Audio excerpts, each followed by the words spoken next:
అందరికి నమస్కారం. ఈరోజు ఒక సంతోషకరమైన విషయం. అమ్మమ్మ వాళ్ళు చౌటూరు సేనన్న గారికి, అదేవిధంగా లావణ్య గారు మేడం, అదేవిధంగా రేణుకా గారు మేడం ఈరోజు రావడం జరిగింది. అతిథి దేవో భవ అన్నారు. ఈ ప్రపంచంలో, ఈ అఖండ భారతదేశంలో వరికి ఒక ప్రత్యేకమైన గుర్తింపు ఉండదు. వరి సాగే మనది. అంటే మన ప్రధానం మెయిన్ ఏంటంటే వ్యవసాయ రంగం. ఈ విధంగా 2021లో నేను ప్రారంభించినటువంటి ఈ సివిఆర్ మెథడ్ ఫార్మింగ్లో అంచులంచులుగా ముందుకు రావడం జరిగింది. ఈ రోజున ఒక ప్రకృతి రత్న అవార్డు అందుకోవడం కానీ, 2025 ప్రకృతి రత్న అవార్డు అందుకోవడం కానీ, అదేవిధంగా 2026 1వ తారీఖు 2వ నెల ఫిబ్రవరి ఉత్తమ రైతు అవార్డు, ఇవన్నీ వరి సాగులో సివిఆర్ పద్ధతిలో వరి సాగు చేసినందుకు అది మిగిలిపోకూడదు, చరిత్ర నిలబడిపోవాలని ఈ ప్రపంచంలో కళ్ళెదురు కనిపించే నిజమైన దేవతల పుస్తకాలు, ఆ విధంగా పుస్తకం రాయడం కానీ, ఒక రైస్ మిల్లర్గా కానీ, ఒక పుస్తక రచయితగా కానీ, ఇలా అన్ని రంగాల్లో ముందుకు సాగించడం. అన్నిటికన్నా ముఖ్యమైనది అతిథి దేవో భవ. అతిథులు ఇంటికి వచ్చినప్పుడు అది ఒక సంతోషకరమైన ఒక ఆనందం, అది మాటల్లో చెప్పలేదు. అది ఈ విధంగా ఈ రోజున ఇంతమందిని కలుసుకోవడం ఒక సంతోషకరమైన విషయం. వరి సాగు అనేది ఒక గమ్యం కాదు, అది ఒక నిరంతర ప్రక్రియ. మనం దాన్ని చేస్తూనే ఉంటాం.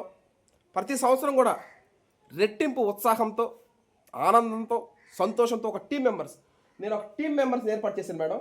ఆ టీం మెంబర్స్ కూడా ఎవరో కాదు, చిన్నప్పటి నుంచి భుజాల మీద వస్తాడు కన్న తండ్రి తమ్ముడు, అంటే బాబాయ్, చిన్నాన్న వేటగిరి మల్లికార్జున గారు, వేటగిరి పోలయ్య గారు, అదేవిధంగా కొమ్మరిగిరి దుర్గారావు అన్న, ప్రాణ స్నేహితుడు చౌటూరు వెంకట ట్రాక్టర్ డ్రైవర్గా, అదేవిధంగా జనార్దన్, అదేవిధంగా అమ్మమ్మ కుడి బుధమైన పోట్లూరు సేనన్న, హరీష్ కొత్తగా టీం మెంబరు. ఇలా అంటే మనకు బాగా, అంటే మనకు నచ్చిన వాళ్ళు కాదు, అంటే వాళ్ళకి పని అంటే బాగా తెలుసు. అంటే ప్రతి ఒక్కరు ఇప్పుడు team works makes dream work always successful అన్నట్టు, టీం మెంబర్స్ యొక్క సపోర్ట్తో, యొక్క అండదండలతో ఈ విధంగా మనం ముందుకు సాగడం జరుగుతూ ఉంది.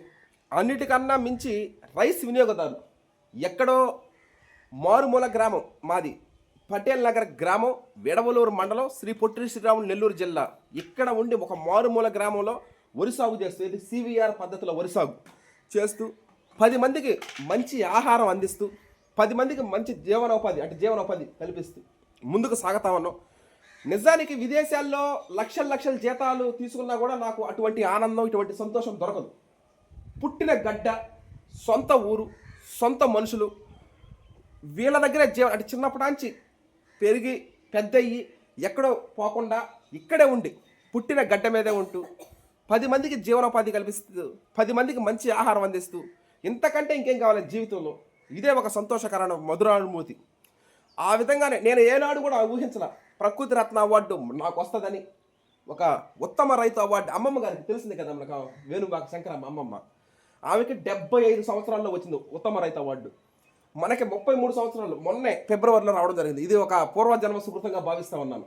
ఈ విధంగా చౌటూరు సేనానికి తెలిసిందే కదా మనకి అమ్మమ్మ వాళ్ళు, వేణుబాక శంకరమ్మమ్మ 75 సంవత్సరాల్లో వచ్చిందంటే ఆమె ఎటువంటి కష్టాలు పడ్డా ఆమెకి ఆ వయసులో వచ్చింది. అంటే 33 ఏళ్ళ వయసులోనే ఉత్తమ రైతు అవార్డు అందుకోవడం, ప్రకృతి రత్న అవార్డు అందుకోవడం, ఒక పుస్తకం రాయడం, సన్మానాలు, సత్కారాలు, ఇవన్నీ నాకు వచ్చినాయి. నేను ఎప్పుడు ఏనాడు అనుకోలే. నా టీం మెంబర్స్కి నేను చేసిన పనికి వచ్చినాయి అని నేను చాలాసార్లు చెప్పడం జరిగింది. ఆ విధంగా ఈ రోజున ఇటువంటి ఎంతోమందికి మన భారతదేశంలో చాలా వరకు, ఇప్పుడు ఆంధ్రప్రదేశ్, తెలంగాణ, కర్ణాటక, మహారాష్ట్ర, తమిళనాడు, మొన్న ఉత్తరప్రదేశ్ కూడా మనం పంపించడం జరిగింది. ఆ విధంగా ఒక మంచి ధోరణి, అంటే ఒక మినీ సామ్రాజ్యాన్ని ఈ గ్రామంలో సృష్టించడం. ఈ విధంగా ఒక విడవలూరు మండలం, పటేల్ నగర్ గ్రామంలో యువ రైతుగా నేను ముందుకు సాగడం, ఈ సుదీర్ఘ ప్రయాణంలో ఎంతోమంది సహాయ సహకారం ప్రతి ఒక్కరు, ఇత్తనాలు చల్లిన వాళ్ళైతేమి, నారా తీసిన వాళ్ళైతేమి, కలుపు తీసిన వాళ్ళైతేమి, మట్టి ద్రావణాలు స్ప్రేయింగ్లు చేసిన వాళ్ళైతేమి, ఇలా ఈ వరికోత కోసిన తర్వాత ఎండబెట్టి ఆరబెట్టి వాటిని తేమ 14% తీసుకొచ్చిన వాళ్ళు కానీ, ఇలా రైస్ మిల్లింగు, ప్యాకింగు, ట్రాన్స్పోర్టింగు, మొత్తం ప్రతి ఒక్కటి సర్వం మనం చేయడం జరుగుతుంది. అంటే rice is life, everyday twice we need rice. ఈ విధంగా కొనసాగించడం జరుగుతూ ఉంది. ఈ విధంగా ఈ రోజున మిమ్మల్ని అందరూ కలుసుకోవడం నాకు ప్రత్యేక కృతజ్ఞత, సంతోషకరం ఉంది. అంటే ఎక్కడి నుంచో వచ్చి రావడం, కలుసుకోవడం ఒక one of the happy moment నాకు ఇది. Okay, thank you. హర్ష చేస్తున్న ప్రకృతి వ్యవసాయాన్ని ఆదరిస్తున్న ప్రక్రియలు ఎంతోమంది ప్రముఖులు రావడం జరిగింది. ఈరోజు ఆ భాగంగా లావణ్య మేడం గారు, రేణుక మేడం గారు కూడా వచ్చి హర్ష చేస్తున్న ప్రకృతి వ్యవసాయాన్ని చూసి వాళ్ళు ప్రోత్సహిస్తూ ఇంకా వాళ్ళ ద్వారా వాళ్ళ యాంగిల్లో కొన్ని ప్రకృతి వ్యవసాయంలో కూడా నూతన పద్ధతులతో ముందుకు పోవాలని కోరుకుంటున్నాము. వాళ్ళు చెప్పిన విధానాలు కూడా మాకు బాగా మంచిగా అనిపించినాయి. వారికి హృదయపూర్వక కృతజ్ఞతలు, ధన్యవాదాలు.